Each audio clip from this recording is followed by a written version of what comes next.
ETF index mutual funds నేర్చుకుని stock మార్కెట్లో రాణించాలనుకుంటున్నారా? వెంటనే ఈ నెంబర్కి కాల్ చేయండి. మహిళలు అన్ని రంగాల్లో ముందుంటున్నారంటే ఇలా స్కెచ్లు వేసి భర్తను లేపేసి అందులో కూడా ముందున్నారు. అంటే ఇలాంటి రోజుల్లో కూడా ఇలాంటి భార్యలు ఉన్నారా? డెడ్ బాడీ ఇంట్లో పెట్టుకొని స్కెలిటన్ లాగా ఉన్నాడు అతను కూడా. 2 సంవత్సరాల దగ్గరకు వస్తున్నాయంటే స్కిన్ అంతా డ్రై అయిపోయింది, స్కెలిటన్ లాగా కనిపిస్తున్నాడు. మరి రోజు భర్తకి తిండి పెట్టడం, అతనితో ఆమె మనకి వినడం ఏంటంటే ఆవిడ అతను స్కెలిటన్ అవ్వక ముందు వరకు కూడా అతనితో. నమస్తే, welcome back to Suman TV. ప్రస్తుతం మనతో పాటు ఉన్నారు ఫ్యామిలీ కౌన్సిలర్ రజనీ రమ గారు. నమస్తే మ్యామ్. నమస్తే నవీన్ మేడం, మరి మనం కొన్ని వీడియోస్ చేశాం కదా ఈ మధ్య కాలంలో, మహిళలు అన్ని రంగాల్లో ముందుంటున్నారంటే ఇలా స్కెచ్లు వేసి భర్తను లేపేసి అందులో కూడా ముందున్నారు. అంటే ప్లాన్ చేసి ఇల్లీగల్ ఎఫైర్స్ పెట్టుకొని భర్త ఉండగానే వేరే అతనితో కాంటాక్ట్స్ పెట్టుకొని స్కెచ్లు వేసి అతను తొలగించుకోవాలని, భర్తనే కాకుండా పిల్లల్ని కూడా చంపే తల్లులను కూడా చూస్తున్నాం. కానీ యూపీలో కాన్పూర్లో జరిగినటువంటి ఈ సంఘటన చాలా వ్యతిరేకం అనమాట.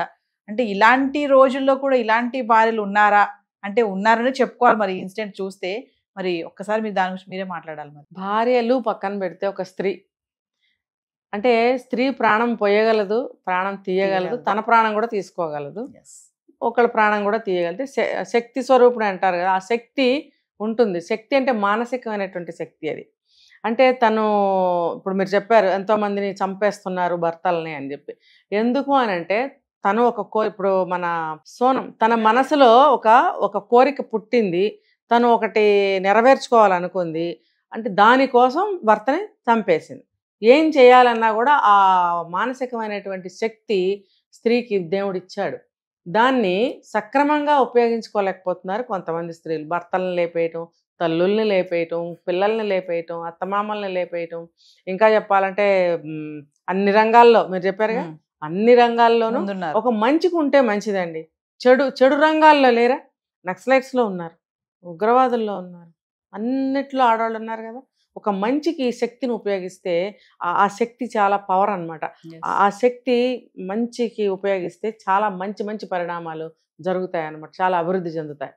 మరి అలా ఉపయోగించట్లేదు. అంటే నేను ఎందుకు చెప్తున్నానంటే తను ఒక చెడు చేయాలి, ఒక చెడు కోరుకున్నా చేయగలదు తను. అది ఒక మంచి చేయాలన్నా తను చేయగలుగుతుంది. ఆ మానసికమైనటువంటి ధైర్యం, శక్తి, స్ట్రాంగ్నెస్ అటువంటిది, ఆ విల్ పవర్ కూడా అటువంటిది. అలాగే ప్రేమించాలి, తను ప్రాణం పెట్టేయాలి అని అంటే కూడా పెట్టగలదు. అంటే రెండు చేయగలదు. భర్తని ప్రేమించగలదు, భర్తని చంపగలదు.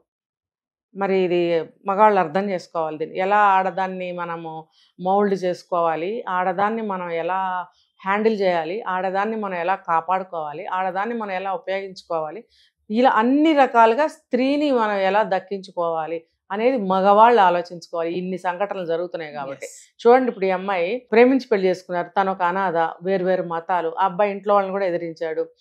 తక్కువ రేటుగా వస్తుందని చెప్పి మనం ప్రశాంతంగా ఉందాము అని చెప్పి ఊరి చివర అంటే ఇళ్ళు ఎక్కువగా లేని ప్లేస్లో కొనుక్కున్నారు. చుట్టుపక్కల కొంచెం దూరానికి ఉన్నాయి. వీళ్ళు ప్రశాంతంగా ఒక ఇల్లు కొనుక్కున్నారు, ఆనందంగా ఉంటున్నారు. 2 ఏళ్ళు అయింది, పిల్లలు లేరు, అయినా కూడా చాలా బాగా ఉంటున్నారు. అతను బ్యాంక్ జాబ్ చేస్తున్నాడు. అతనికి తల్లి, తండ్రి, తోడబుట్టిన వాళ్ళు అందరూ ఉన్నారు. కానీ భార్యతో ప్రశాంతంగా ఇక్కడ ఉంటున్నాడు. తల్లిదండ్రులు కూడా సరే ఒప్పుకున్నారు, సరే సంతోషంగా ఉంటున్నారు కదా అని ఎవరైనా సరే మీరు ఉండండి అని వదిలేస్తారు. అంటే వాళ్ళని డిస్టర్బ్ చేయటం ఇష్టం లేక, ఆనందంగా ఉంటే చాలు పిల్లలని కోరుకునే తల్లిదండ్రులు ఉంటారు కదా. సరే వీళ్ళు ఉంటున్నారు 5 ఏళ్ళు గడిచింది, పిల్లలు లేరు, అయినా కూడా చాలా బాగా చూసుకుంటున్నాడు. వీళ్ళకి వచ్చిన ఇబ్బంది ఏమీ లేదు, చాలా బాగా ఉంటున్నారు. మరి మ్యారేజ్ డే అంటే ఇక వాళ్ళ ఆనందానికి ఇదేముంది, చక్కగా అతను కూడా వచ్చేటప్పుడు ఒక శారీ అని, స్వీట్స్ అని, ఇంకా కావాల్సిన వస్తువులు కొనుక్కున్నాడు. ఈమె కూడా భర్త వచ్చేటప్పటికి పంచభక్ష పరమాన్నాలు అన్నీ వండి రెడీగా పెట్టింది. చక్కగా మ్యారేజ్ డేకి పెళ్లి రోజు ఎట్లా తయారైందో అలా తయారై చక్కగా రెడీగా ఉంది. ఇంతలో యాక్సిడెంట్ అయిందని చెప్పి వార్త. ఇంకేముంది, గుండె అయినంత పని అవుతుంది కదా. అంటే ఈమె ఎదురు చూసింది, ఇంకా వస్తాడు, ఫోన్ చేస్తేనేమో అది స్విచ్ ఆఫ్ వస్తుంది. మరి స్విచ్ ఆఫ్ వచ్చిన తర్వాత ఎక్కడికి చేయగలదు? మరి తను కూడా జాబ్ చేసే అమ్మాయే అనుకుని ఇంట్లో ఉండిపోయింది. సో మరి అన్ని నెంబర్లు ఉన్నాయో లేదో, బ్యాంకుకి ఫోన్ చేస్తే కూడా వెళ్ళిపోయాడని చెప్పారు. చాలాసేపు చూసిన తర్వాత పోలీస్ స్టేషన్కి వెళ్ళి కంప్లైంట్ ఇస్తే వాళ్ళు వెతికితే రోడ్డు మీద యాక్సిడెంట్ అయింది, చనిపోయి ఉన్నాడు. ఇంకా ఈమెకి గుండె ఆగిపోతుంది కదా. ఇంకా అప్పుడు ఇంటికి తీసుకొచ్చారు. తీసుకొచ్చిన తర్వాత పోలీసులకు కూడా ఎలా ఆమె చెప్పింది, మా ఆయన బాగుపడతాడు, కోమాలో ఉన్నాడు, నేను వైద్యం చేయిస్తాను, మరి ఎలా మేనేజ్ చేసి ఆ బాడీని తీసుకుందనేది మనకు తెలియదు. తల్లిదండ్రులు కూడా వస్తే వాళ్ళకు కూడా అదే చెప్పి, మీరు ఇక్కడ ఉంటే ఉండలేరు ఊరి చివర, నేను వైద్యం చేయించుకుని నేను చూసుకుంటాను, కోమాలో ఉన్నాడు, ఇంట్లో పెట్టేసుకుంది, ఇంట్లో పెట్టేసుకుంది. అతను బయటకు వచ్చిన తర్వాత నేను మీకు కాల్ చేస్తాను, తర్వాత రెగ్యులర్గా నేను చేయాల్సిన సర్వీస్ నేను చేస్తాను, హాస్పిటల్లో ఉంచితే ఖర్చులు అవుతాయి, ఏదో ఒకటి చెప్పి వాళ్ళని పంపించి తనే మేనేజ్ చేస్తాను. 2 సంవత్సరాలు అయిపోతుంది, దగ్గర దగ్గర 18 months. డెడ్ బాడీ ఇంట్లో పెట్టుకొని రోజు స్నానం చేయించడం, బట్టలు మార్చడము, ఏదో పెర్ఫ్యూమ్స్ అవి కొట్టడము, అంటే స్మెల్ రాకుండా. ఇలాంటి కేసు ఒకటి 10 సంవత్సరాల క్రితము నెల్లూరులో జరిగింది. ఎలా అంటే ఆయన ఫిజిక్స్ లెక్చరర్, ఒక కాలేజీలో లెక్చరర్ అనమాట ఆయన. భార్య, 2 పిల్లలు, చక్కగా సాగుతున్న సంసారం. సడన్గా ఆయన చనిపోవటం జరిగింది. ఎవరో చేతబడి చేశారు అని చెప్పి వీళ్ళు అనుకున్నారు. అనుకుని ఏం చేశారు అంటే ఆ భర్త పట్ల కానీ, ఇంటి పెద్దగా కానీ, ఆయన అంటే ఉన్న గౌరవంతో కానీ, ఇష్టంతో కానీ ఏం చేసిందంటే ఆవిడ ఆ శవాన్ని అంత్యక్రియలు చేయకుండా ఇంట్లోనే పెట్టుకుని తలుపులు వేసేసి చుట్టూ రోజు స్ప్రేలు కొట్టడము, తీసుకోవాల్సిన జాగ్రత్తలన్నీ తీసుకుంటుంది. అలా కొద్ది రోజులు అయిన తర్వాత తను కూడా పడుకుని పోయి లెగవకుండా పిల్లలకి బయటకు వెళ్ళి ఏదో తెచ్చుకోండి, వండుకోండి, తినండి, అంతంత పిల్లలు ఉంటారు, చిన్న 10-12 ఏళ్ల వయసు పిల్లలు. అలా ఉంటే ఆమె మాత్రం ఫుడ్ తీసుకోవట్లేదు. చిన్న పిల్లలు ఏం అడగాలో తెలియదు, ఎలా అడగాలో తెలియదు, అమ్మ తిను అని మాత్రం అనగలుగుతారు. నాకొద్దు అని అంటుంటుంది. అమ్మ లేవట్లేదు, అమ్మలే అంటే నేను లేవను, నేను నాన్నతోనే ఉంటాను అని చెప్తుంది. ఆ వయసు పిల్లలకి అంతకన్నా తెలియదు. నిన్న మనం ఒక వైజాగ్లోనో ఎక్కడ ఒక భార్యని హత్య చేస్తే, పిల్లలిద్దరిని బాత్రూంలో పెట్టి తల్లిని హత్య చేస్తే, పిల్లని ఇంటర్వ్యూ చేసినప్పుడు నువ్వు అడగలేదా అంటే నేను అడగలేదు అని చెప్తున్నా. అంటే అమాయకత్వం, తెలియదు, ఎలా అడగాలో తెలియదు. అలాగే ఈ పిల్లలు కూడా ఏదో అమ్మ తినమ్మా అంటున్నారు కానీ ఇంకేం లేదు. చివరికి ఏం చేసింది, తను కూడా ఇంకా ఆమెకి మాట కూడా రాని దశకి వెళ్ళిపోయింది. ఆమె అయిపోయినప్పుడు చెప్పిందంట పిల్లలకి, ఏదో కొంచెం డబ్బులు పెట్టుకుంటారు కదా ఆయన చనిపోయినప్పుడు వచ్చిన డబ్బులు, అవన్నీ ఆ డబ్బులన్నీ ఒక చోట పెట్టి మీరు ఏదో ఒకటి కొనుక్కొని తెచ్చుకుని తినండి, ఏదో వండుకోండి, మరి ఏదో చెప్పింది మొత్తానికి, నేను నాన్నతో వెళ్ళిపోతున్నాను అని చెప్పి కొద్ది రోజులకి ఆమె కూడా అయిపోయింది. ఇంక పిల్లలకి ఏమర్థమైంది, నాన్న వెళ్ళిపోతే నాన్న ఇంట్లోనే ఉన్నాడు, అమ్మ వెళ్ళిపోతే అమ్మ ఇంట్లోనే ఉన్నాడు, ఇట్లా ఉంటారు ఉంటారు. పాపం వాళ్ళకి ఏం తెలుస్తుంది చెప్పండి. ఇంకా చుట్టుపక్కల వాళ్ళకి ఈ విషయాలు ఏమీ తెలియవు అసలు. ఏదో నిన్నటి వరకు ఆవిడ తిరిగింది, పిల్లలు తిరుగుతున్నారు, ఆయన ఏదో చనిపోయాడు తీసుకెళ్లారు, వాళ్ళు అంత పట్టించుకోరు కదా. ఈవిడ ఇలా ఇంట్లో ఉంచుకుందని సంగతి తెలియదు. తర్వాత పిల్లలు కూడా తల్లిని కూడా ఉంచారు.